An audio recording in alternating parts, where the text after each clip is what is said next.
चलिए जी, अब टीडीएस को रिवाइज कर लेते हैं। टीडीएस का बच्चों कॉन्सेप्ट क्या है? पेयर होगा, वो पेमेंट कर रहा है, उस पेमेंट पे उसको क्या करना है? नंबर 1 टीडीएस डिडक्ट करना है, टीडीएस डिपॉजिट करना है, उसको टैन चाहिए, उसको टीडीएस की क्वार्टरली स्टेटमेंट्स फाइल करनी है जिसे हम टीडीएस रिटर्न भी बोलते हैं, और टीडीएस डिडक्ट करने का प्रूफ भी देना है। जो पेई होगा या डिडक्टी होगा उसको अपना पैन फर्निश करना है, उसको अपना क्या करना है? पैन फर्निश करना है। जो उसका टीडीएस डिडक्ट हुआ है उसे अपनी इनकम का पार्ट मानेगा, कमान उसे अपनी इनकम का पार्ट मानेगा, और साथ साथ में लास्ट में बच्चों टीडीएस का क्या ले लेगा? क्रेडिट ले लेगा। ये सारी बातें बच्चों मैंने आपको यहाँ पे नोट्स में लिखवाई भी थी, अगर आपको याद हो। ये देखिए, तो ये पेमेंट करेगा, टीडीएस डिडक्ट करेगा, टैन लेगा, टीडीएस डिपॉजिट करेगा, टीडीएस की क्वार्टरली स्टेटमेंट और फॉर्म्स वगैरह जो है वो देगा, प्रूफ ऑफ टीडीएस। ये कोई ना कोई सर्विस या गुड्स इसको दिया होगा। इसके बाद पैन फर्निश करना जरूरी है, इनकम जो है अपनी पार्ट मानेगी, और साथ में क्या कर लेगी? जल्दी बताओ, क्रेडिट भी ले लेगी। इसके बाद बच्चों हमने क्या बातें पढ़ी कि भाई साहब टीडीएस का जनरल रूल क्या है। अच्छा, एक बात याद रखिएगा कि अगर आप government, RBI, bank, specified mutual funds वगैरह को पेमेंट कर रहे हैं तो उस पर टीडीएस जो है वो नहीं होता है। उसके बाद बच्चों हमने क्या देखा कि भाई साहब अगर पैन फर्निश नहीं करते तो टीडीएस का रेट क्या हो जाता है? Rate prescribed 20% whichever is higher. Rate prescribed 20% whichever is higher. दो सेक्शन हम ऐसे पढ़ेंगे, 194O और 194Q, जिसमें बच्चों 20% की जगह हम लोग क्या यूज करने वाले हैं? 5%। उसका लॉजिक मैं आपको उसकी रिवीजन वीडियो में भी समझा दूंगा। ओके, जनरली स्पीकिंग मुझे बताओ बच्चों, टाइम फॉर डिडक्शन क्या होता है? टाइम फॉर डिडक्शन क्या होता है? पेमेंट और credit whichever is earlier. लेकिन कुछ सेक्शन में बच्चों क्या है? Only payment. वो सेक्शन मैंने स्पेशली आपके लिए मार्क भी कर दिए हैं और यहां पे उनकी लिस्ट भी बना के मैंने आपको दे दी है। आइए, इसके बच्चों हमने पढ़ना शुरू किया सेक्शन नंबर 192। इसका जो इजी वाला पार्ट था वो हमने निपटा लिया।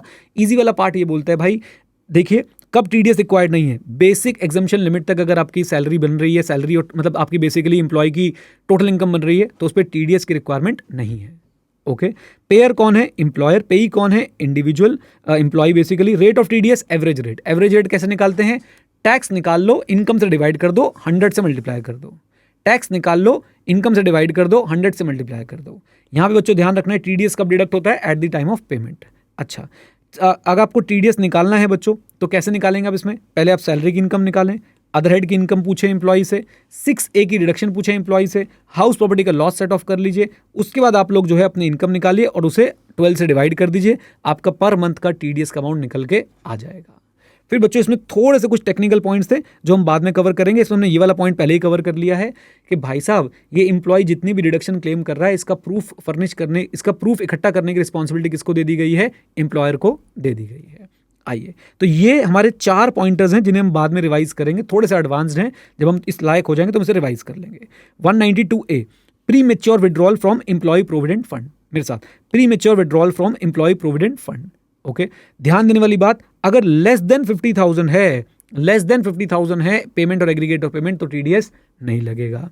और यहां पे ध्यान देने वाली बात, रेट 10% है। 197A क्या होता है हम बिल्कुल लास्ट में समझेंगे। 197A की लिस्ट बना लेंगे कौन कौन से सेक्शन पे एप्लीकेबल है, तो उसको इग्नोर करके चलेंगे। 10% का टीडीएस लगेगा, eight the time of payment लगेगा। याद रखिएगा अगर इस सेक्शन में आपने पैन फर्निश नहीं किया तो एमएमआर लग जाएगा। What is MMR? Maximum marginal rate, which is 42.744%। Okay okay, then उन्हें बात करी इंटरेस्ट ऑन सिक्योरिटी की। इंटरेस्ट ऑन सिक्योरिटी में आपने ध्यान रखना है जिस सिक्योरिटी का इंटरेस्ट टैक्सेबल नहीं है भाई उस पर टीडीएस ही नहीं है। कम ऑन, जिस सिक्योरिटी का इंटरेस्ट टैक्सेबल नहीं है उस पर टीडीएस ही नहीं है। और अगर किसी सिक्योरिटी का इंटरेस्ट टैक्सेबल और ये वाली सिक्योरिटी है तो अप टू ₹10,000 कोई भी आपके ऊपर टीडीएस जो है वो नहीं लगेगा। डिबेंचर है, पब्लिक कंपनी का डिबेंचर है, इंडिविजुअल एचयूएफ को पेमेंट हो रही है, अदर देन कैश पेमेंट हो रही है, बेसिकली अकाउंट पे चेक से पेमेंट हो रही है, और अप टू 5,000 है तो भी टीडीएस नहीं होगा। Come on. अच्छा जी, इसके बाद कौन जो भी इंटरेस्ट पे कर रहा है वो टीडीएस डिडक्ट करेगा। रेजिडेंट का टीडीएस 10% से करेगा। Payment of credit whichever is earlier. बता दीजिए बात समझ आती है कि नहीं? आइए जी, डिविडेंड मोस्ट इंपॉर्टेंट सेक्शन बच्चों आपके एग्जाम के लिए है। डिविडेंड, जो कंपनी आपको डिविडेंड पे कर रही है वो कंपनी और उसका प्रिंसिपल ऑफिसर रिस्पॉन्सिबल है आपका टीडीएस डिडक्ट करने के लिए। रेजिडेंट शेयर होल्डर्स की बात चल रही है, डोमेस्टिक कंपनी की बात चल रही है। अच्छा, याद रखिएगा टीडीएस का रेट कितना होने वाला है? 10%। टीडीएस का टाइम क्या है? एट द टाइम ऑफ, हाँ जी, at the time of payment. Exceptional case क्या है कि अगर इंडिविजुअल को डिविडेंड दिया जा रहा है, अदर देन कैश दिया जा रहा है, और एग्रीगेट ऑफ डिविडेंड पेड और likely to be paid does not exceed ₹5,000, तो इस वाले सेक्शन में टीडीएस जो है वो डिडक्ट नहीं होगा। अगेन आप GIC, general insurance company, LIC या और किसी इंश्योरर को पेमेंट कर रहे हैं डिविडेंड की, तो भी टीडीएस इस सेक्शन में डिडक्ट नहीं होगा। Okay, another favourite section of ICI 194A, interest other than interest on security. इसमें बच्चों सबसे पहले तो ये समझ लीजिए टीडीएस डिडक्ट कब नहीं होता है। अगर बैंक है, पोस्ट ऑफिस है, या फिर आपका कोऑपरेटिव बैंक है, सीनियर सिटीजन को पेमेंट कर रहे हैं up to ₹50,000 no TDS, up to ₹40,000 no TDS in case of others. याद रखिएगा बच्चों, जब भी मैं अप टू ₹50,000 नो टीडीएस बोलता हूं, यानी 50,000 से ऊपर गया तो पूरे के पूरे अमाउंट पे टीडीएस लगेगा। अगर 60,000 का इंटरेस्ट गया तो पूरे के पूरे 60,000 पे जो है वो क्या लगेगा, टीडीएस। यहां पे बच्चों गौर फरमाने वाली बात यह है, ध्यान रखिएगा कि यहां पे आप सीनियर सिटीजन के केस में एक सेक्शन रिलेट कर सकते हैं 80TTB। सीनियर सिटीजन को 80TTB की डिडक्शन भी मिलती है, उसको भी साथ में आप कनेक्ट करके पढ़ सकते हैं। अमाउंट ऑफ इंटरेस्ट और ₹50,000 विच एवर इज लेस। याद है? कम ऑन, आइए फिर इसके बाद बच्चों हमने क्या बात करी, हमने देखा भाई पेयर एनी पर्सन होगा चलेगा। फिर हमारे खुशी के आंसू वाला पॉइंट याद रखिएगा बच्चों, खुशी के आंसू वाला पॉइंट याद है आपको कि अगर पेयर इंडिविजुअल एचयूएफ है तो वो टीडीएस 194A में 194A में तभी डिडक्ट करेंगे जब उनका प्रीसीडिंग फाइनेंशियल ईयर का टर्नओवर एक्सीड करता है प्रिस्क्राइब लिमिट से। What is the prescribe limit? 1 crore और 50 लाख। 1 करोड़ इन केस ऑफ बिजनेस एंड, हाँ जी, 1 करोड़ इन case of business and 50 lakh in case of profession. खुशी डिस्ट्रैक्ट कर रही हो तो मुझे। अच्छा जी, पेई एनी रेजिडेंट, हाँ जी पेई, जल्दी बताइए, पेई एनी रेजिडेंट, टीडीएस 10%, हाँ जी टीडीएस 10%। ओके, और डिडक्शन कब होगी? Payment of credit whichever earlier.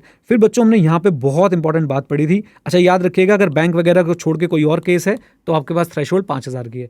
Anyways, उसके बच्चों ने बहुत इंपॉर्टेंट बात पढ़ी थी, सेविंग्स बैंक अकाउंट पे जो इंटरेस्ट मिलता है उस पर क्या टीडीएस होता है? Answer is no no no, गलती मत कराइएगा। उसकी डिडक्शन बच्चों कौन सी मिलती है? 80TTA की। अच्छा जी, उसके बच्चों सेकंड बात याद रखिए, कोऑपरेटिव बैंक अगर अपने मेंबर्स को इंटरेस्ट पे कर रहा है तो टीडीएस होगा। हाँ, डन। अगर बच्चों आप ऐसे बैंक के साथ डील कर रहे हैं जहां पे कोर बैंकिंग सॉल्यूशंस लगे हुए हैं तो हम जो ये 50,000 40,000 की लिमिट देखेंगे, ये हम कैसे देखने वाले हैं? क्या हम ये ब्रांच वाइज देखने वाले हैं या बैंक वाइज देखने वाले हैं? आंसर इज बैंक वाइज देखने वाले हैं। ओके ओके, अच्छा जी। देन इसके बाद बच्चों याद रखिए, अगर एक पार्टनरशिप फर्म है और पार्टनर को इंटरेस्ट मिलता है पार्टनरशिप फर्म से तो उस पर 194A एप्लीकेबल नहीं है। यही बात 192 यानी सैलरी के लिए भी याद रखिएगा कि पार्टनर्स को जो सैलरी मिलती है उस पर जो है टीडीएस 192 में डिडक्ट नहीं होता है। Is that clear to everyone? फिर बच्चों बिल्कुल एकदम मुच मुच नोनू सोनू मोनू वाली गल्ला, मोटर एक्सीडेंट क्लेम ट्रिब्यूनल से जो कॉम्पनसेशन मिल रही है उसके ऊपर जो इंटरेस्ट मिल रहा है, अगर वो फाइनेंशियल ईयर में 50,000 तक है तो टीडीएस डिडक्ट नहीं होगा, 50,000 से ऊपर है तो टीडीएस डिडक्ट होगा ओनली ऑन पेमेंट। ओके, फिर उसके बाद हमने क्या देखा कि भाई साहब अगर माइनर है, उसके दोनों पेरेंट डिसीज हो चुके हैं तो माइनर के पैन के अगेंस्ट टीडीएस डिडक्ट होता है, या फिर अगर कोई और क्लेम कर ले, कोई उसका गार्जियन हो, तो हम उसके पैन के अगेंस्ट भी टीडीएस डिडक्ट कर देते हैं, उसकी डिक्लेरेशन देनी पड़ती है। Is that clear? कोर्ट में कोई डिस्प्यूट चल रहा है और डिस्प्यूट में आपने कोई जो है पैसे डिपॉजिट कराए हैं तो जब तक डिस्प्यूट ऑन है तब तक टीडीएस डिडक्ट नहीं होगा, और एक बार डिस्प्यूट डिसाइड हो जाएगा जिसके फेवर में, जिसकी ओनरशिप बन जाएगी, फिर हम उसी के अगेंस्ट जो है टीडीएस डिडक्ट कर देंगे। Come on, capital account scheme में पैसा पड़ा है, कैपिटल अकाउंट स्कीम में पैसा पड़ा है तो कैपिटल अकाउंट स्कीम में आपको जो इंटरेस्ट मिलता है और उस डिपॉजिटर की अगर डेथ हो जाती है तो up to the date of the death उस डिपॉजिटर के नाम के अगेंस्ट टीडीएस डिडक्ट होगा, और डेट ऑफ द डेथ के बाद उसके जो लीगल हेयर्स होंगे या फिर जो बंदा उसको क्लेम करेगा डिक्लेरेशन देके, हम उसके अगेंस्ट टीडीएस डिडक्ट कर देंगे। लॉटरी वगैरह से अगर आप कुछ जीते हैं तो 10,000 का अप टू 10,000 जो है वो टीडीएस डिडक्ट नहीं होता। पेयर कोई भी हो सकता है, पेई any person. Rate of TDS याद रखिएगा 30% without set of losses. Without set of losses का मैंने आपको एग्जांपल दिया था, 4 लॉटरी खेली या 4 रेस पे पैसे लगाए, आपने भाई साहब 3 हारे 1 जीते, जो जीते उसके पूरे अमाउंट पे टीडीएस होगा। ऐसा नहीं बोल सकते कि जो जीता हूं उसमें से पहले मेरे बाकी लॉसेस माइनस कर दो और जो बच गया उस पर टीडीएस डिडक्ट करो। डन? अच्छा जी, याद रखिएगा डिडक्शन है टाइम ऑफ पेमेंट। ऐसा ही बच्चों विनिंग फ्रॉम हॉर्स रेस बिल्कुल सेम है, अप टू 10,000 नथिंग, और उसके बाद बच्चों 30% का टीडीएस होगा विदाउट, करेक्ट कर लीजिएगा, without set of losses eight the time of payment. Done? Done? अच्छा जी। देन अगर आपको अगर आप जीते हो 10 लाख, आपको इंस्टॉलमेंट में कोई पैसे दे रहा है तो टीडीएस नहीं होगा क्या? होगा भाई, बिल्कुल होगा। अच्छा जी, लीजिए। देन इसके बाद 194C अभी हमने नहीं पढ़ा है तो अभी उसको रिवाइज कर रहे हैं। Insurance commission up to 15,000 no TDS, 15,000 के ऊपर जाओगे तो पूरे अमाउंट पे टीडीएस, 5% से TDS, payment of credit whichever earlier. Very important बच्चों for exam 194DA, sum under a life insurance policy, very important for exam, क्या बोला इसमें बोला सर अगर आपको पहले तो 10(10)D की एप्लीकेबिलिटी आनी चाहिए, याद है आप लोगों को 10(10)D, premium within the prescribed limit, amount received on maturity will be exempt, no TDS will be there. But if premium is not within the prescribed limit, then amount received will be taxable and TDS will be there if other conditions are satisfied. Now, what is the prescribed limit of premium? So, if the policy is issued up to 31st March 2012, 20%. In 12/13, तो 10%. After on और after 1/4/2013 तो 10 और 15%. 15% उनके लिए जो 80U वाले या 80DDB वाली किसी ना किसी चीज से सफर कर रहे हैं. Is that clear? बोलिए. अब इस सेक्शन ने क्या बोला कि अगर लेस देन 1 लाख है बच्चों, इसके तो हमने एग्जांपल भी करे, लेस देन 1 लाख है तो याद रखिएगा कोई भी TDS जो है वो नहीं होगा, चाहे 10(10)D एप्लीकेबल हो या ना हो. अच्छा, पेयर एनी पर्सन पे any resident rate of TDS 5% of the net amount received, या नेट अमाउंट क्या है, जो पैसा मिला माइनस जो आपने प्रीमियम्स पे कर दिए थे. Deduction time of payment. आ जाइए. देन इसके बाद बच्चों हमने कोई सेक्शन पढ़े, हाँ छोटे छोटे सेक्शन पढ़ लिए थे हमने. 194E क्या बोलता था? 194E बहुत सिंपल सी बात बोलता था कि भाई नेशनल सेविंग स्कीम से पैसा मिल रहा है, लेस देन 2500 तो TDS नहीं होगा, अदरवाइज TDS होगा 10% से at the time of payment. Commission on lottery tickets बच्चों, commission on lottery tickets up to 15,000 अगर आपकी कमीशन आई है लॉटरी टिकट्स बेच के, नो TDS. 15,000 से ऊपर गए तो 5% का TDS पेमेंट और credit whichever is earlier. अच्छा, कमीशन ऑफ ब्रोकरेज, लॉटरी वाली नहीं, अब जनरल कमीशन ऑफ ब्रोकरेज की बात चल रही है. Up to 15,000 no TDS. 15,000 से ऊपर आए तो पूरे अमाउंट पे TDS लगेगा. पेई कोई भी रेजिडेंट हो सकता है. रेट ऑफ TDS जो है आपका 5% है, payment of credit whichever is earlier. और खुशी के आंसू वाली बात यहाँ पे एप्लीकेबल है. कम ऑन, याद है ना आप लोगों को कि इंडिविजुअल और HUF इस सेक्शन में तभी TDS डिडक्ट करेंगे जब उनका प्रीसीडिंग फाइनेंशियल ईयर में टर्नओवर प्रिस्क्राइब्ड लिमिट से ऊपर है. टर्नओवर प्रिस्क्राइब्ड लिमिट क्या है वो डिपेंड करेगा. बिजनेस है तो भाई 1 करोड़ से ऊपर होना चाहिए, और अगर प्रोफेशन है तो 50 लाख से ऊपर होना चाहिए. Done done. लीजिए बच्चों, तो ये हमारी जो है रिविजन्स यहाँ पे जो हमने फर्स्ट क्लास करी उसकी कंप्लीट हो गई है. अब बाकी रिवीजन वीडियोस हम लोग शूट करेंगे और आपको दे देंगे. आ जाइए TDS की रिवीजन को बच्चों बढ़ाते हैं आगे. और आज हम लोग कहाँ से शुरू करने वाले हैं? आज हम लोग शुरू करते हैं बच्चों 194C से. 194C बच्चों, payment to contractor, C for contractor. 194C क्या बोलता है? अगर सिंगल पेमेंट करी है ड्यूरिंग द ईयर तो 30,000 तक कोई TDS नहीं होगा. अगर आपने बहुत सारी पेमेंट करी है तो 1 लाख तक कोई TDS नहीं होगा. याद रखिए 30,000 से ऊपर जाती है सिंगल पेमेंट तो पूरे अमाउंट पे TDS होगा. 1 लाख से ऊपर जाती है मल्टीपल पेमेंट्स तो पूरे अमाउंट पे TDS होगा. Is that clear? Individual HUF अगर पर्सनल पर्पस के लिए पेमेंट कर रहे हैं तो उनको TDS डिडक्ट करने की जरूरत ही नहीं है. एक बात. दूसरी बात बच्चों, पेयर यहाँ पे कोई भी हो सकता है. स्पेशल पॉइंट ध्यान रखना है, खुशी के आंसू. और वो क्या है कि अगर भाई साहब पेयर इंडिविजुअल HUF है तो वो इस सेक्शन में TDS तभी डिडक्ट करेंगे जब उनका टर्नओवर प्रिस्क्राइब लिमिट से ऊपर है, यानी 1 करोड़, बिजनेस के केस में, प्रोफेशन के केस में 50 लाख. पेई कोई भी हो सकता है सर, बस पेई एक आपका कॉन्ट्रैक्टर है और या कोई भी व्यक्ति है जिससे आप कोई वर्क करवा रहे हैं. आइए जी. देन उसके बाद हमारे पास क्या आया? TDS का रेट. अगर इंडिविजुअल HUF को पेमेंट हो रही है तो 1% रहेगा TDS का रेट. कमॉन, कितना रहेगा जल्दी बताइए? 1% रहेगा, अदरवाइज 2% रहेगा. TDS का टाइम होगा पेमेंट और डिडक्शन, पेमेंट और credit whichever is earlier. याद रखिए बच्चों, यहाँ पे अगर आप पेमेंट कर रहे हैं ऐसे कॉन्ट्रैक्टर को जो कौन से बिजनेस में है, जो है इन दी बिजनेस ऑफ प्लाइंग, हायरिंग और लीजिंग गुड्स कैरेजेस, तो वहां पे TDS डिडक्ट नहीं होगा. अगर उसके पास ड्यूरिंग द ईयर, पूरे साल, किसी भी पॉइंट ऑफ टाइम पे 10 से ज्यादा गुड्स कैरेज नहीं हुए हैं, 10 तक होंगे चलेगा. अच्छा जी. इसके बाद बच्चों ध्यान रखिएगा, उससे हमें पैन नंबर भी चाहिए, मतलब परमानेंट अकाउंट नंबर भी चाहिए, तभी हम उसका TDS डिडक्ट नहीं करेंगे. नाउ मीनिंग ऑफ वर्क बच्चों, इस पे एग्जाम में क्वेश्चन आया हुआ है, आपकी बुक में भी एक क्वेश्चन है. याद रखिए, आप सामान बाहर से खरीद रहे हैं, उस सामान से कुछ बना रहे हैं और आगे दे रहे हैं, तो बेटा ये तो वर्क नहीं है, ये सेल है. आप सामने वाले व्यक्ति से सामान खरीदते हैं, फिर बनाते हैं और फिर उसी को बेचते हैं, यहां पे हम बोलेंगे कि वर्क है. यहां पे याद रखिएगा TDS किस पे डिडक्ट होगा? अगर बच्चों कंपोजिट बिलिंग हुई है, यानी कि सामान और वर्क को एक साथ मिला के आपने बिल कर दिया, तो पूरे अमाउंट पे TDS लगा देंगे. अगर बिल हुई है और आपने बाइफिकेशन करके दिखा दिया है कि भाई सामान का ये, काम का ये, तो सिर्फ काम वाले पे TDS लगेगा, बाकी पे TDS नहीं लगेगा. Is that clear? आइए. देन इसके बाद बच्चों ये गैस वाली चीज हमने पढ़ी थी. गैस वाली चीज में क्या है भाई? Sale of gas. तो सेल ऑफ गैस है, उस पर TDS नहीं होगा, चाहे ट्रांसपोर्टेशन चार्जेस जो हैं वो आप अलग से लो या साथ में लो, उस पर TDS नहीं होगा. हाँ, जो आप ट्रांसपोर्टर को पेमेंट कर रहे हो उस पर 194C में TDS लग सकता है. आ जाइए. प्लीज़। इसके बच्चों ये टेलीविजन चैनल वाला पॉइंट मुझे लगता है बहुत इंपॉर्टेंट है। आपने देखा आईसीआई के अंदर एक इलस्ट्रेशन भी आईसीआई के स्टडी मैट के अंदर इसको लेके, ये क्या बोलता है, बहुत ध्यान सुनिएगा बच्चों मेरी बात को, कि अगर आपने एक प्रोडक्शन हाउस का बनाया हुआ कंटेंट खरीद लिया, नो टीडीएस। लेकिन अगर आपने स्पेसिफिकेशन दी कि भैया हम बता रहे हैं इस तरीके से आप इसको बनाइए और हम फिर उसके कॉपीराइट आपसे ले लेंगे, तो वहां पे सर वर्क है और टीडीएस होगा। मोस्ट इंपॉर्टेंट पॉइंट बच्चों, बल्कि मैं बोलूंगा छुपा हुआ मोस्ट इंपॉर्टेंट पॉइंट, बहुत बच्चे छोड़ के जाते हैं, आप छोड़ के नहीं जाएंगे। इंश्योरेंस कमीशन ने पहले रिवाइज कर लिया, लाइफ इंश्योरेंस पहले रिवाइज कर लिया। 194E another important section. 194E लगता है नॉन रेजिडेंट स्पोर्ट्समैन और sports association including entertainer, non resident entertainer, right. ध्यान देने वाली बात, एग्जाम्पशन लिमिट कुछ है नहीं, यानी ₹1 पे भी टीडीएस लगेगा। पेयर कोई भी पर्सन हो सकता है, पेई नॉन रेजिडेंट स्पोर्ट्समैन है या फिर कोई ऐसा एंटरटेनर है या फिर कोई स्पोर्ट्स एसोसिएशन है। Rate of TDS very important बच्चों, वेरी इंपॉर्टेंट, डांगर बना रखा, डांगर 20% plus surcharge if applicable plus education cess तो हर केस में होगा ही होगा। हमने इस पे क्वेश्चन भी करा था रिकी पॉन्टिंग वाला, प्लीज याद रखिएगा 20.8% का टीडीएस वहां पे आ रहा था। Payment of credit whichever is earlier, फिर नीचे 115 बीबीए एक्सप्लेन कर रखा है, एक बार आप रीड कर सकते हैं, इसमें ज्यादा कुछ है नहीं, इसमें बस वो इनकम बता रखी है, जैसे कि किसी गेम में पार्टिसिपेट किया, किसी एडवर्टाइजमेंट का कॉन्ट्रैक्ट उसने लिया या फिर उसने कोई आर्टिकल वगैरह लिखा है, उस तरह की इनकम यहाँ पे आ जाती है। ई हमने पहले रिवाइज कर लिया।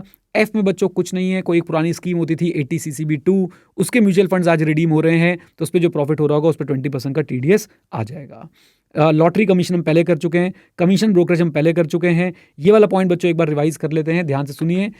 आप जब किसी न्यूज़पेपर में या टेलीविजन में आप ऐड देते हैं, आप एक एजेंसी के थ्रू देते हैं, आप एजेंसी को पेमेंट करेंगे, उस पर टीडीएस होगा। एजेंसी जो आगे चार्ज करती है न्यूज़पेपर और टेलीविजन से, उसके ऊपर टीडीएस जो है वो नहीं होगा। डन, आइए जी। देन इसके बाद बच्चों चलते हैं आगे। 194I rent, again very important section. 194I के साथ IB भी पढ़ना है, इस बार हम आई पढ़ के सीधा IB रिवाइज कर लेंगे। 194I में 2,40,000 तक की अगर पेमेंट है पूरे साल में तो कोई टीडीएस नहीं है। पेयर कोई भी हो सकता है अदर देन स्पेशल पॉइंट खुशी के आंसू। इंडिविजुअल HUF अगर पिछले साल उनका टर्नओवर जो है वो प्रिस्क्राइब लिमिट से ऊपर नहीं था तो वो 194I में टीडीएस डिडक्ट नहीं करेंगे, लेकिन यहाँ पिक्चर में 194I भी आ जाता है जो हम अभी रिवाइज करने वाले हैं। पेई कोई भी रेजिडेंट हो सकता है। Rate of TDS planter machine के लिए 2% और इमूल प्रॉपर्टी के केस में यानी लैंड बिल्डिंग और बोथ के केस में 10% होता है। 197A एप्लीकेबल है। आगे चलते हैं, डिडक्शन कब होगी, payment of credit whichever is earlier. अच्छा जी, 197A क्या होता है बच्चों, हमने बाद में रिवाइज करना है, तो उसको जब करेंगे तो एक बार सारे सेक्शंस रिपीट कर लेंगे। आइए जरा मेरी बात को सुनिए जरा ध्यान से। अगर आपने कोल्ड स्टोरेज फैसिलिटी ली है तो आप बेसिकली वहां पे किसी जगह के लिए रेंट पे नहीं कर रहे हो, तो वहां पे 194I नहीं लगेगा, लेकिन वो एक कॉन्ट्रैक्ट तो है, तो इसलिए 194C उसके ऊपर लग जाएगा। आई होप याद रखेंगे आप इस बात को। ऐसे ही बच्चों अगर एयरलाइंस कोई कंपनी है, एयरलाइन वाली कंपनी है, वो पैसेंजर सर्विस फी PSF देती है एयरलाइन एयरपोर्ट ऑपरेटर को, अडानी साहब को, तो उसके ऊपर भी टीडीएस के प्रोविजंस एप्लीकेबल नहीं है। आप अगर लमसम पेमेंट कर रहे हैं तो लमसम पेमेंट जो है वो रेंट रिप्रेजेंट नहीं करती है, देयरफॉर उसके ऊपर भी टीडीएस जो है वो एप्लीकेबल नहीं होगा। एक बहुत इंपॉर्टेंट पार्ट बच्चों जो हमने यहाँ से सीखा, क्या ये सिर्फ इस सेक्शन पे एप्लीकेबल है? Answer is no. ये टीडीएस के सारे सेक्शंस पे एप्लीकेबल हैं कि अगर आपकी बिलिंग हुई है 10 लाख प्लस GST 1,80,000, तो भैया टीडीएस जो है वो सिर्फ 10 लाख पे डिडक्ट होगा, 1,80,000 पे टीडीएस जो है वो डिडक्ट नहीं होगा। मोस्ट इंपॉर्टेंट पॉइंट था ये। 194I है बच्चों, अगेन ये सारे इंपॉर्टेंट सेक्शन है। 194I के अंदर अमेंडमेंट भी है और ये रिवीजन वीडियो हम अमेंडमेंट के साथ ही बना रहे हैं। ऑलमोस्ट सारी अमेंडमेंट मैं आपके साथ बच्चों पहले से कवर करके चल रहा हूँ। बाई चांस ICAI बोलता है कि नहीं भाई कुछ और चीज़ें भी हैं जो पढ़ानी बच्चों को, तो वो भी कवर करेंगे, डोंट वरी एट ऑल। अभी के लिए बच्चों अमेंडमेंट क्या बोलती है हम देखते हैं। 194I में होता क्या है, buyer of immovable property TDS deduct करता है सेलर को पेमेंट देने से पहले। स्पेशल सेक्शन है बच्चों ये। पहले यहाँ पे क्या होता था उसको भूल जाते हैं, सीधा अमेंडेड पॉइंट पढ़ते हैं। कब तक टीडीएस डिडक्ट नहीं होगा? When consideration and SDV both are less than 50 lakh, both are less than 50 lakh, याद रखिएगा। यानी 50 लाख और अबव, कंसिडरेशन या SDV दोनों में से कुछ भी अगर 50 लाख और अबव चला गया तो इसके ऊपर जो है वो टीडीएस एप्लीकेबल हो जाएगा। कंसिडरेशन में सिर्फ और सिर्फ मकान के लिए दिया हुआ पैसा नहीं आएगा। कंसिडरेशन में जो आप क्लब मेंबरशिप, कार पार्किंग फी, इलेक्ट्रिसिटी और वाटर फैसिलिटी और मेंटेनेंस फी और एडवांस फी किसी भी नाम से कुछ पेमेंट करते हैं वो कंसिडरेशन का पार्ट रहने वाला है। पेयर कौन है? बायर, सिंपल सी बात है, जो इमूवेबल प्रॉपर्टी बाय कर रहा है। 194 LA का रेफरेंस यहाँ पे क्या है? अगर बेटा कंपलसरी एक्विजिशन हो रही है प्रॉपर्टी की तो 194 LA में देखेंगे। यहाँ पे कंपलसरी एक्विजिशन नहीं हो रही है, यहाँ पे तो आप अपनी मर्जी से बेच रहे हो। पेई कौन है? कोई भी हमारा सेलर। अच्छा, rate of TDS most important, rate of TDS क्या होगा? Most most most important for your exam बच्चों।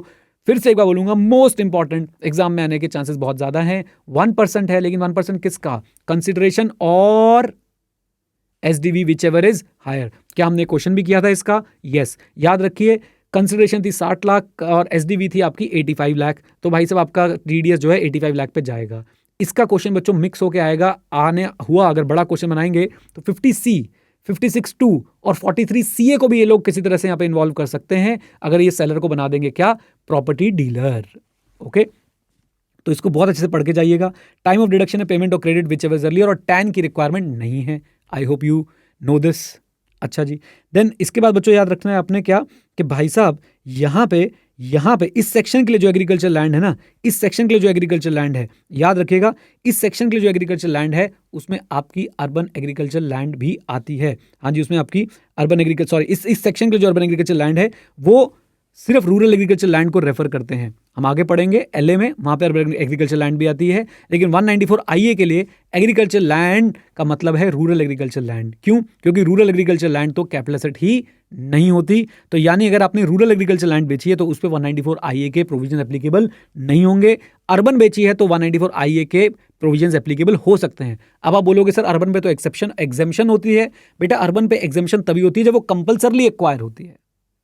Is that clear? बोलिए। आइए जी, तो इस सेक्शन के लिए एग्रीकल्चर लैंड का मतलब है रूरल एग्रीकल्चर लैंड। आइए जी, देन चलते हैं आगे। अर्बन एग्रीकल्चर लैंड पे आइए लगेगा अगर उसकी कंसिडरेशन और SDV 50 लाख से ऊपर चलती है। ये क्वेश्चन बच्चों जो मैंने मार्क करा रखा है बहुत इंपॉर्टेंट है, उसके अंदर जो चेंजेस करवाए हैं because of the amendment, I hope आपको समझ आ गए हैं, उनको अच्छे से कर लीजिएगा। Now coming to 194 IB, rent का ही सेक्शन है, लेकिन इसमें ये सेक्शन में है क्या? सबसे पहली बात, यहाँ पे एप्लीकेबिलिटी तभी आएगी जब आपका रेंट जो है 50,000 और मोर है, सॉरी आपका 50,000 मोर देन 50, आपका रेंट 50,000 से ज्यादा है, आपका रेंट 50,000 से ज्यादा है। अगर अप टू 50,000 है तो TDS की एप्लीकेबिलिटी यहाँ पे नहीं आएगी। अगर ईयर में कुछ समय के लिए अप टू 50,000 था और कुछ समय के लिए 50,000 से ज्यादा था, तो जिस समय के लिए 50,000 से ज्यादा था उसी समय के रेंट पे जो है TDS डिडक्ट होगा इस पर्टिकुलर सेक्शन के अंदर। आइए, पेयर कौन है? इंडिविजुअल और HUF, उनको छोड़ के जो 194 I में TDS डिडक्ट कर रहे थे, जो 194 I में नहीं कर पा रहे थे उनको हम यहां पे ले आएंगे। Is that clear? Is that clear? आइए जी। अच्छा, पेई कौन है? Any resident, rate of TDS 5%। इसका बच्चों टाइम ऑफ डिडक्शन जो है वो बहुत ही यूनिक है। टाइम ऑफ डिडक्शन क्या है?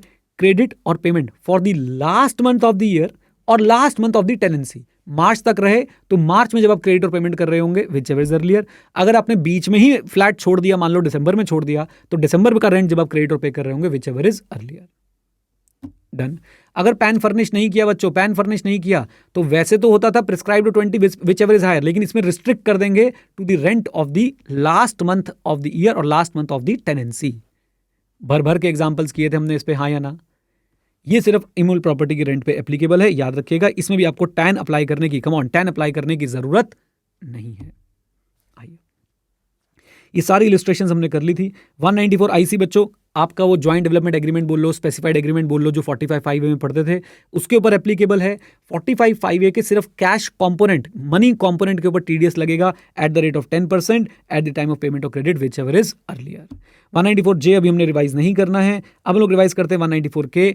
वेरी सिंपल, आप लोग अगर म्यूचुअल फंड में इन्वेस्ट करते हैं और आपने डिविडेंड ऑप्शन चूज कर रखा है, तो जो डिविडेंड इनकम मिल रही है, इसको मैं ऐसे बोलूंगा, द अमाउंट पेड और likely to be paid exceeds ₹5,000, तो ही आपके मेरे सेक्शन एप्लीकेबल होगा। If it does not exceed 5,000 तो आपका इस सेक्शन में TDS डिडक्ट नहीं होगा। सिंपल सी बात, ये सेक्शन एप्लीकेबल है on the dividend paid by mutual fund, right? और वो कब? जब आपका अमाउंट पेड और एग्रीगेट अमाउंट पेड और likely to be paid exceed कर रहा है 5,000 से। अच्छा, अगर आपकी इनकम कैपिटल गेन के नेचर में हो रही है तो बेटा ये वाला सेक्शन एप्लीकेबल नहीं होगा। इस सेक्शन में TDS डिडक्ट होता है 10% से। टाइम ऑफ डिडक्शन है payment of credit whichever is earlier. आइए जी, ये था 194K। 194LA बच्चों, 194LA क्या बोलता है कि भाई साहब कंपल्सरी एक्विजिशन हुई है अगर इमूवेबल प्रॉपर्टी की, तो आपके ऊपर 194LA में TDS लगेगा। और इसके लिए एग्रीकल्चर लैंड में ना रूरल एग्रीकल्चर लैंड आती है ना अर्बन एग्रीकल्चर लैंड आती है। Is that clear? अच्छा, कंपलसरी एक्विजिशन 45(5) में हम लोग पढ़ते थे कैपिटल गेन्स के अंदर, एनहांस कॉम्पनसेशन एटसेट्रा, उसका इंटरेस्ट ऑन कॉम्पनसेशन और एनहांस कॉम्पनसेशन अदर सोर्सेज में टैक्सेबल होता है 50% डिडक्शन देने के बाद। आई होप याद आ गया आपको, राइट। तो टीडीएस आपका कब तक रिक्वायर्ड नहीं है? Up to 2,50,000 in a financial year अगर पेमेंट हुई है तो टीडीएस जो है वो रिक्वायर्ड, हाँ जी, टीडीएस जो है वो रिक्वायर्ड नहीं है। ओके, बोलिए। हाँ, एग्रीकल्चर लैंड पे नहीं है, एग्रीकल्चर लैंड पे सेक्शन लगेगा नहीं, एग्रीकल्चर लैंड चाहे अर्बन हो चाहे रूरल हो, पेई कोई भी रेजिडेंट हो सकता है, rate of TDS 10% eight the time of payment. बिजली गिर रही है, ठीक है ना, लीजिए ये पॉइंट बच्चों मैंने यहाँ पे लिख भी दिया आप लोगों के लिए कि भाई साहब आपके लिए इस सेक्शन के पर्पस के लिए एग्रीकल्चर लैंड में दोनों आती हैं, रूरल और अर्बन। क्यों? क्योंकि रूरल कैपिटल एसेट होती नहीं और अर्बन पे कंपलसरी एक्विजिशन जो है वो एग्जेम्प्ट होती है। डन, लीजिए यहाँ पे आके बच्चों हमारा 194 LA भी होता है समाप्त। अब चलते हैं और सेक्शंस की रिवीजन्स करने के लिए। चलिए जी, तो टीडीएस की रिवीजन को बच्चों हम लोग बढ़ाते हैं थोड़ा सा आगे, और टीडीएस में बच्चों आज हम लोग सबसे पहले क्या रिवाइज करने वाले हैं? आज हम लोग सबसे पहले पढ़ेंगे बच्चों 194J। 194J बेटा, जे इंपॉर्टेंट सेक्शन है कि नहीं, जल्दी बता दो।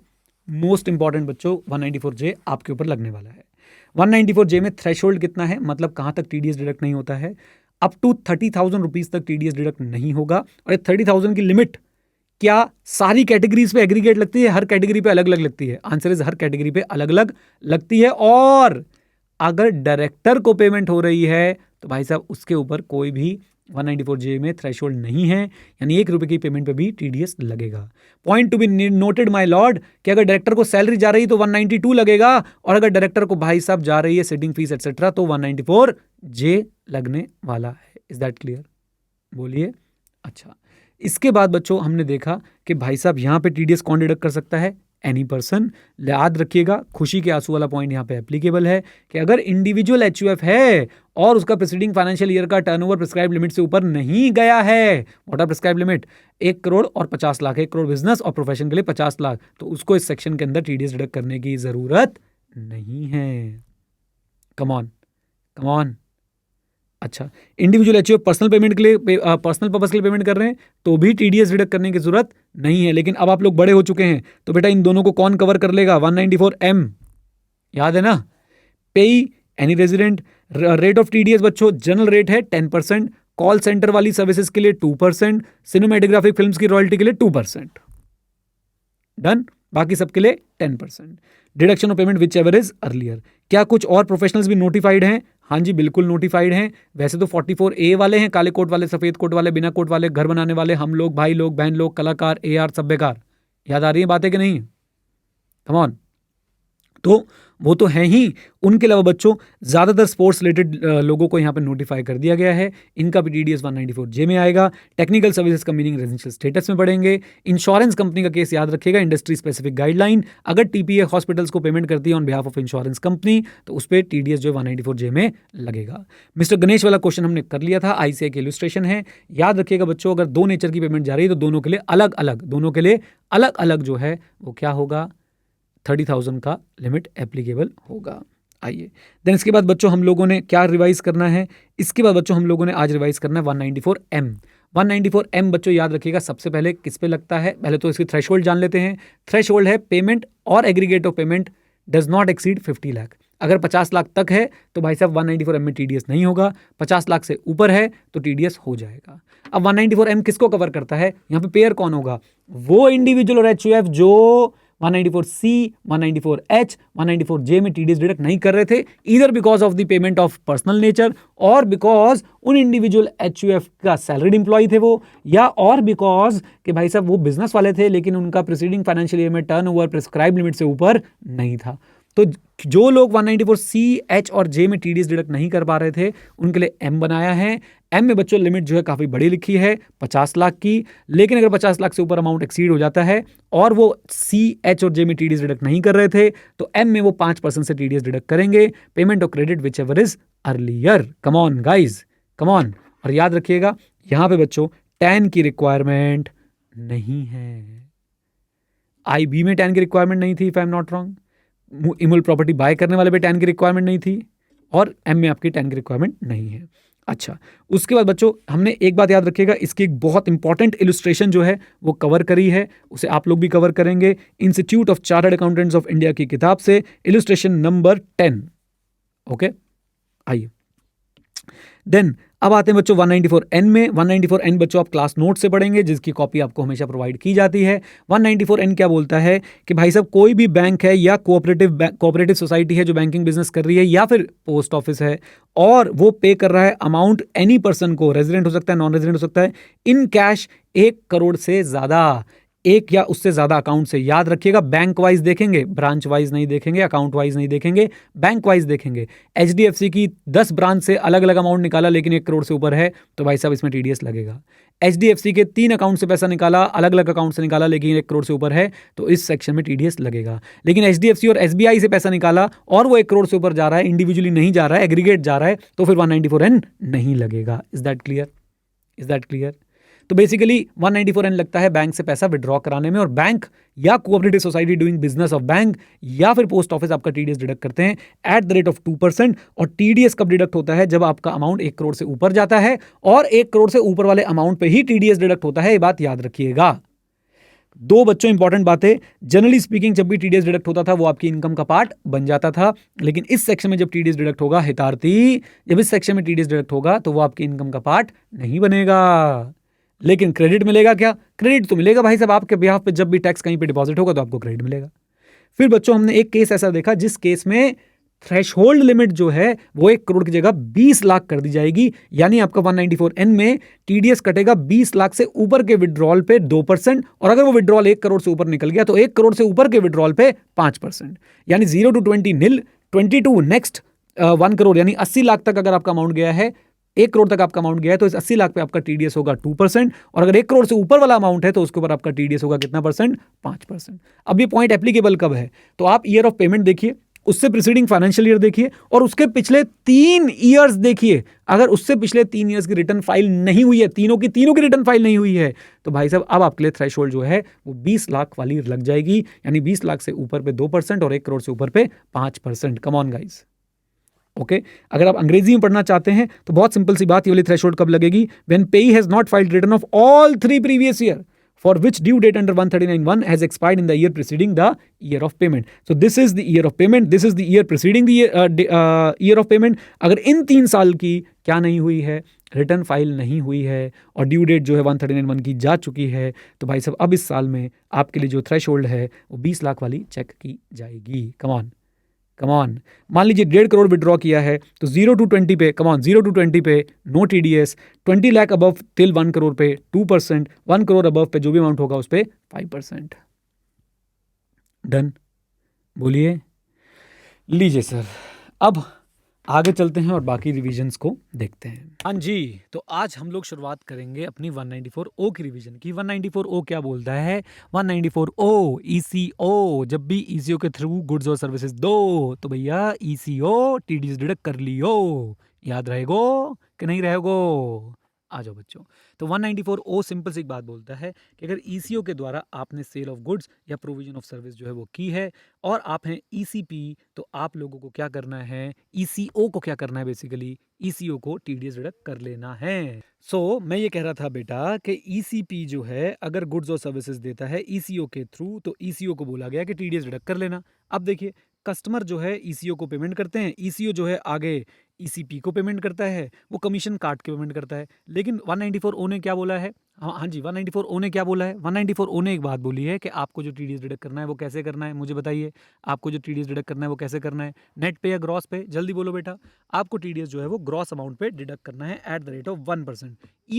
इवन बच्चों, अगर पेमेंट जो है वो डायरेक्टली करवाई जा रही है कस्टमर से ECP को, लेकिन ECO के थ्रू गुड्स और सर्विसेज दी जा रही हैं, तो मुझे बताइए क्या उस केस में भी टीडीएस डिडक्ट करना पड़ेगा ECO को? Answer is yes. तो डायरेक्ट पेमेंट हो, नेट ऑफ कमीशन पेमेंट हो, कुछ भी होता रहे, ग्रॉस अमाउंट पे टीडीएस लगेगा 1% अंडर सेक्शन 194। ओ ठीक है, बोल दो, आ जाइए। देन इसमें याद रखिएगा कि अगर तीनों कंडीशन सेटिस्फाइड तो टीडीएस नहीं लगेगा। तीनों कंडीशन कौन कौन सी? ECP कौन है बेटा? ECP कौन है? Come on tell me. Individual और HUF। ग्रॉस अमाउंट जो है वो less than equal to 5 lakh during the year, और सामने वाला ईसीपी ने क्या दिए हैं बेटा आपको, पैन और आधार फर्निश कर दिया है। अगर पैन और आधार फर्निश नहीं किया है तो टीडीएस का रेट जो है वो हो जाएगा 5%। एक बात याद रखिएगा, अगर इस सेक्शन में टीडीएस हो गया तो आपको फिर बाकी सेक्शन जैसे कि 194H में टीडीएस डिडक्ट करने की जरूरत नहीं है, जो आप पेमेंट, जो बेसिकली कमीशन होती है किसकी, हमारे ईसीओ की। अब एक बात ध्यान रखनी बच्चों यहाँ पे, अगर ईसीओ आपसे और किसी चीज़ के लिए कुछ पैसे चार्ज कर रहा है, जैसे कि आपकी ऐड वगैरह करवा रहा है, आपका स्पॉन्सर पोस्ट वगैरह डलवा रहा है, तो बेटा उसके लिए जो आप पेमेंट कर रहे हैं उस पर तो आप टीडीएस डिडक्ट करेंगे। उसका और 194O का आपस में कुछ लेना देना नहीं है, that is a separate contract. अच्छा, पैन आधार फर्निश नहीं करोगे तो 5%। अब याद रखिएगा बच्चों, दो छोटी छोटी क्लैरिफिकेशन। पहली क्लैरिफिकेशन ये कि भाई साहब पेमेंट गेटवे को दोबारा से इस पर टीडीएस डिडक्ट करने की जरूरत नहीं है, बस वो ईसीओ से एक अंडरटेकिंग ले लेगा कि भैया तुमने टीडीएस डिडक्ट कर लिया है, मुझे लिख के दे दो, मैं आगे टीडीएस जो है डिडक्ट नहीं करूंगा। ओके। दूसरी क्लैरिफिकेशन है इंश्योरेंस एग्रीगेटर और इंश्योरेंस कंपनी के बीच में। तो ध्यान से समझिएगा कि एचडीएफसी लाइफ का आपने इंश्योरेंस लिया है, लेकिन आपने policybazaar.com के थ्रू लिया है। आपने फर्स्ट ईयर में जो policybazaar.com को पेमेंट करी है, policybazaar.com एक इंश्योरेंस एग्रीगेटर कम ईसीओ है, वो एचडीएफसी लाइफ को पेमेंट करेगा। यहाँ पे ध्यान देने वाली बात यह है कि इस केस में 194 एप्लीकेबल होगा, लेकिन सेकंड ईयर ऑनवर्ड्स जब आप एचडीएफसी लाइफ को प्रीमियम पे करेंगे तो उस पर 194 एप्लीकेबल नहीं होगा। उस केस में बच्चों एचडीएफसी लाइफ जो है वो हमारे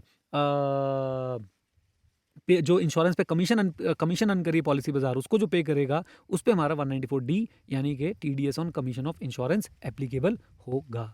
ओके। कुछ बातें बच्चों ध्यान देने वाली वो ये कि आपका जो ईसीपी है वो रेजिडेंट हो सकता है, आपका जो ईसीओ है वो रेजिडेंट या नॉन रेजिडेंट दोनों हो सकता है। यहाँ पे रेजिडेंट होना जरूरी है, यहाँ पे रेजिडेंट नॉन रेजिडेंट जो है वो दोनों के दोनों हो सकता है।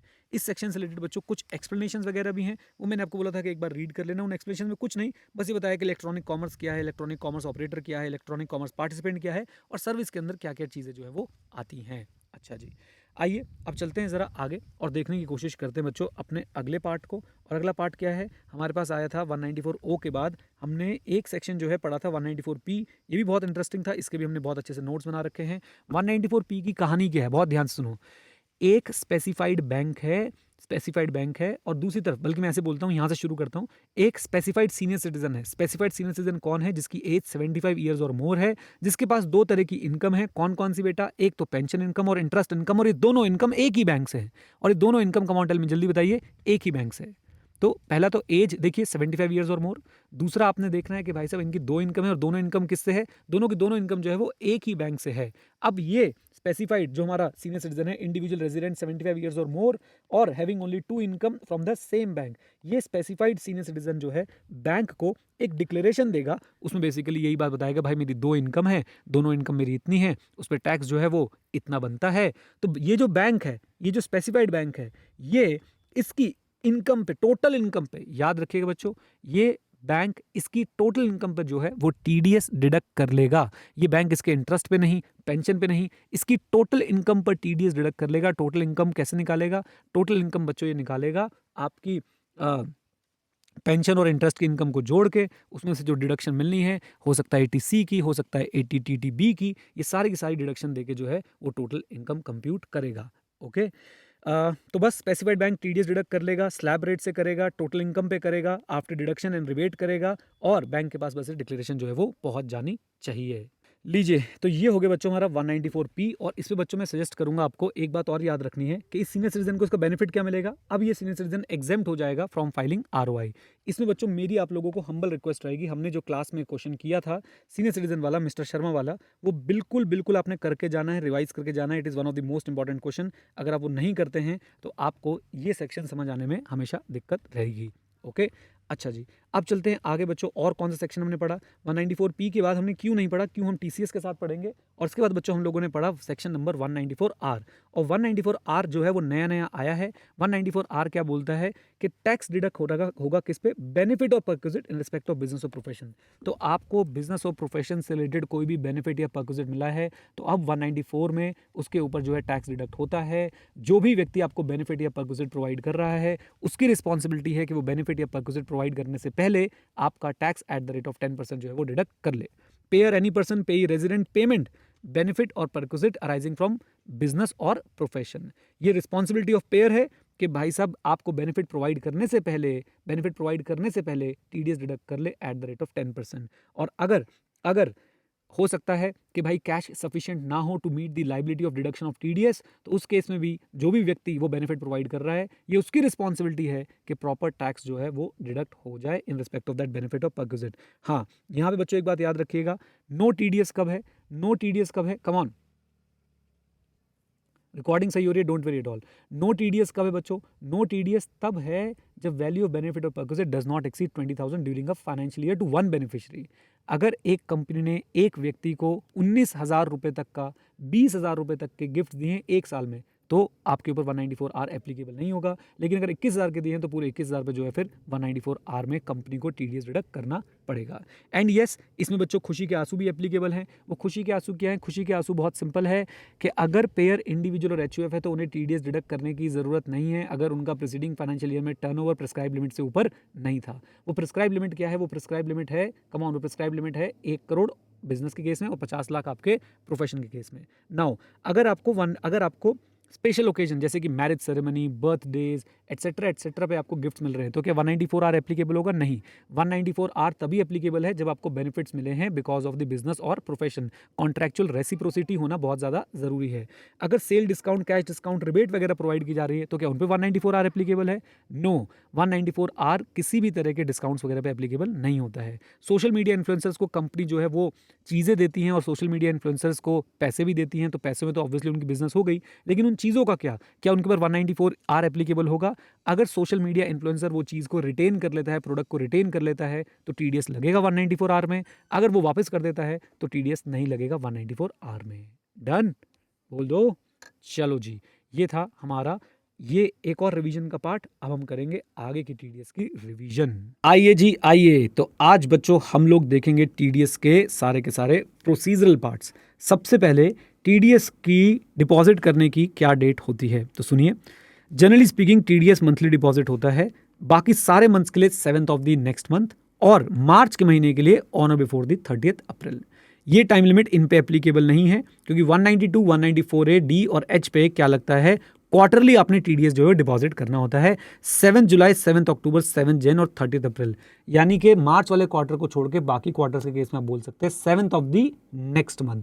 जैसे कि अप्रैल, मई, जून का क्वार्टर खत्म हुआ तो 7 जुलाई। डन। आइए 194 IAIBM के केस में याद रखना है आपको कि 30 days from the end of the month of deduction आपको टीडीएस डिपॉजिट करा देना है। फिर टीडीएस की रिटर्न कैसे फाइल होती है? क्वार्टरली फाइल होती है। क्वार्टरली का मतलब क्या है? अप्रैल, मई, जून, 31 जुलाई, जुलाई, अगस्त, सितंबर, 31 अक्टूबर, अक्टूबर, नवंबर, दिसंबर, 31 जनवरी, और मार्च वाला जो क्वार्टर है वो आपके लिए 31 मई को आपको रिटर्न फाइल उसकी करनी होती है। IAIBM के लिए आपको 26QB, 26QC, 26QD जो है वो फर्निश करना होता है within 30 days from the end of the month of deduction. फिर सर्टिफिकेट जो देते हैं, सैलरी में फॉर्म 16 जाता है by 15 June of the immediately following year. बाकी सब में 16A जाता है within 15 days from the due date of furnishing of TDS statement, basically TDS return. और IAIBM में क्या जाता है, आपका एक सर्टिफिकेट जाता है विद इन 15 डेज फ्रॉम वही 30 डेज में आपको जो ऊपर हमें बताया था कि आपको डिपॉजिट करना है और अपना 26QB, 26QC वगैरह फाइल करने हैं। उसके बाद आपको 16B, 16C, 16D with in 15 days जो है वो देना पड़ता है। आइए देन आज बच्चों हमने एक बात पढ़ी, क्या मैं एओ को बोल के अपना टीडीएस का रेट 0 या फिर कम करवा सकता हूँ? हाँ, मैं अप्लाई करूँगा एओ को पैन फर्निश करूँगा। एओ अगर सेटिस्फाइड है तो मुझे सर्टिफिकेट दे देगा और वो सर्टिफिकेट जो है मैं आगे दे दूंगा पेयर को, और वो मेरा टीडीएस या तो 0 रेट पे या फिर कम रेट पे डिडक्ट कर लेगा। तब तक वो ऐसा करता रहेगा जब तक वो सर्टिफिकेट एक्सपायर नहीं हो जाता या कैंसिल नहीं हो जाता। मेरे ऊपर एक रिस्पॉन्सिबिलिटी है कि मैंने एओ को पैन जरूर देना है। Is that clear? अच्छा जी, 197A क्या बोलता है?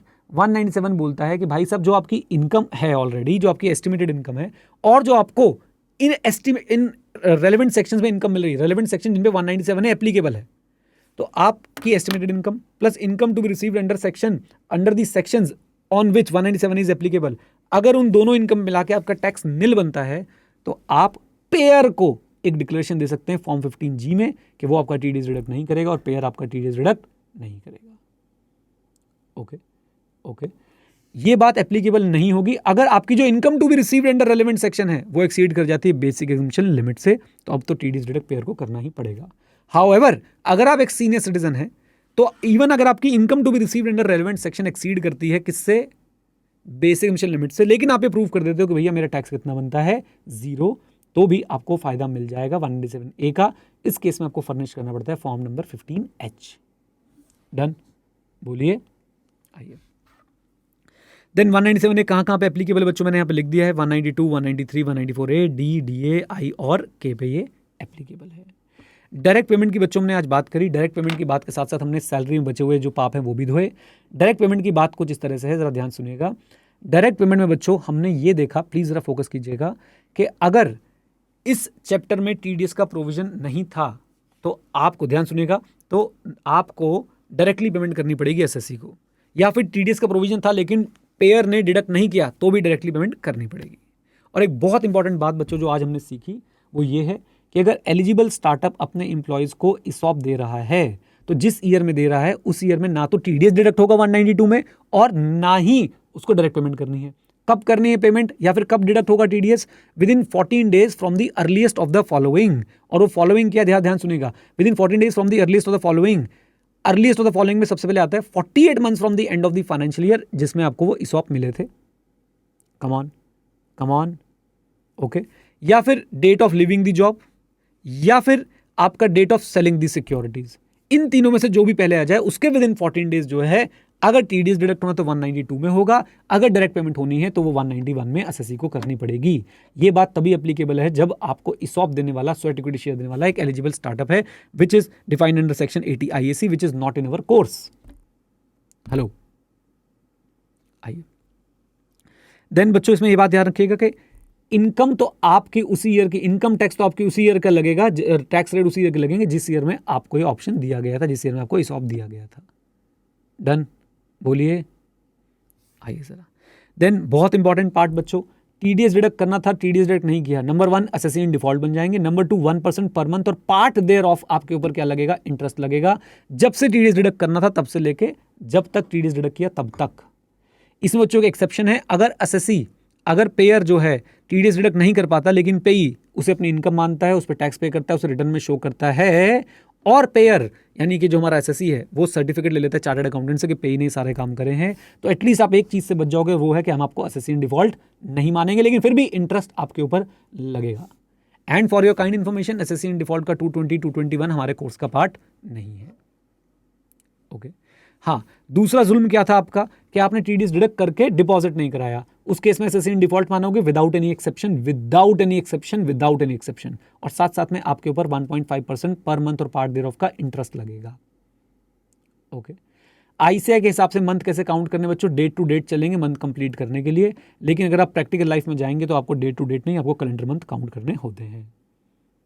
ओके, एसएससी इन डिफॉल्ट का जो नोटिस आता है क्या उसकी कोई टाइम लिमिट है? हाँ, टाइम लिमिट है। Non deduction of tax in case of resident time limit है 7 years from the end of the year in which the credit और पेमेंट वाज मेड, और 2 years from the end of the year in which the correction statements are filed whichever is later. थोड़ा सा यहाँ पे हमने रट्टा मारा था, देख लो, अब पब्लिकली एडमिट कर रहा हूँ, रट्टा मारा था भाई। और कई टीचर्स की बुक में शायद आपको ना भी मिले, लेकिन फिर भी हमने सोचा कि यार छोटी सी लाइनें पढ़ लेते, भगवान ना करे कहीं पूछ ले तो भाई मार्क्स मिल जाएंगे। ओके, देन इसके बाद बहुत important section 206AB, non filers पे टीडीएस का रेट हम ज़्यादा लगाना चाहते हैं। अब नॉन फाइलर्स का मतलब क्या है, आपका जो करंट ईयर है उसका जो पिछले ईयर है उसके पिछले 2 साल अगर रिटर्न फाइल नहीं हुई है और दोनों साल में जो टीडीएस डिडक्ट हुआ था वो 50,000 से ज़्यादा था, हाँ जी 50,000 या उससे ज़्यादा था, 50,000 और more, TDS deduct each year, each of these previous years 50,000 और मोर, तो आपका टीडीएस किस रेट से डिडक्ट होगा, ट्वाइस द टीडीएस रेट और 5% विच एवर इज है। ये सेक्शन टीडीएस टीसीएस दोनों पे एप्लीकेबल है। किन सेक्शंस पे एप्लीकेबल नहीं है जरा देखिएगा, 206AB is not applicable in case of tax deductible under 192, 192A, B, BB, 194IA, IB, M और 194N। लॉटरी के केस में बच्चों जो मैं क्लास में एग्जांपल दे रहा था उसको इन्होंने इससे एक्सक्लूड ही कर दिया है क्योंकि 60% का टीडीएस जो है बहुत ज्यादा हो जाएगा। ओके, तो 206AB इन सेक्शंस के ऊपर 192, 192A, 194B, 194BB, 194IA, 194IB, M और N पे एप्लीकेबल नहीं होने वाला है। ओके, हमें पता था कि अगर एसएससी पैन फर्निश नहीं करता, बोलो बेटा, एसएससी पैन फर्निश नहीं करता तो रेट ऑफ टीडीएस क्या होता है, रेट ऑफ टीडीएस उस केस में लगता है आपके पास रेट स्पेसिफाइड और 20% whichever is higher, right. लेकिन अगर भाई साहब उस सेक्शन में 206AA भी लग रहा है और AB भी लग रहा है तो दोनों में से जो हायर रेट आएगा, दोनों में से जो क्या आएगा, कम ऑन टेल में जल्दी बोलिए, हायर रेट आएगा, हम उस रेट से जो है वो क्या डिडक्ट कर देंगे, टीडीएस डिडक्ट कर देंगे।